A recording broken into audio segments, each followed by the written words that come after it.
আওয়ামী লীগের অফিস খোলার বিষয়টি আইনগতভাবেই দেখা হবে বলে জানিয়েছেন বিএনপি মহাসচিব ও স্থানীয় সরকার মন্ত্রী মির্জা ফখরুল ইসলাম আলমগীর। সোমবার সকালে রাজধানীর নয়াপল্টনে বিএনপির কেন্দ্রীয় কার্যালয়ে তিনি এসব কথা বলেন। একই সাথে দ্রুততম সময়ের মধ্যেই সিটি কর্পোরেশন নির্বাচন দেওয়া হবে বলেও জানান তিনি। আদিত্য মামুনের রিপোর্ট, জানাচ্ছেন মেহেদি হাসান। 72 ঘন্টা ময়েশ্চার লক সমৃদ্ধ লিলি বডি ওয়াশ, শিয়া বাটারের গুডনেস স্কিন রিপেয়ার করে রাখে সফট ও গ্লোয়িং। ত্রয়োদশ জাতীয় সংসদ নির্বাচনের পর সোমবার সকালে প্রথমবারের মতো দলের প্রধান কার্যালয়ে যান বিএনপি মহাসচিব মির্জা ফখরুল ইসলাম আলমগীর।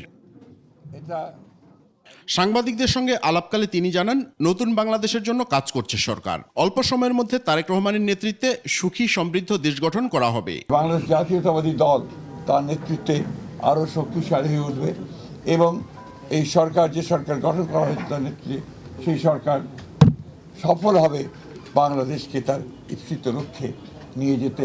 নিয়মের বাধ্যবাধকতা থাকায় সিটি কর্পোরেশনে প্রশাসক নিয়োগ দেওয়া হয়েছে জানিয়ে স্থানীয় সরকার মন্ত্রী বলেন, অল্প সময়ের মধ্যে নির্বাচন দেয়া হবে। সবগুলোকে এক জায়গায় নিয়ে এসে আমরা সরকারের তরফ থেকে একটা সঠিক সময়ে এই নির্বাচনগুলো দেওয়ার ব্যবস্থা আমরা করবো। তবে নিঃসন্দেহে এই নির্বাচনকে প্রাধান্য দেওয়া হবে। পরে প্রশ্নের জবাবে তিনি বলেন, এখনও আওয়ামী লীগের কার্যক্রম আইনত নিষিদ্ধ।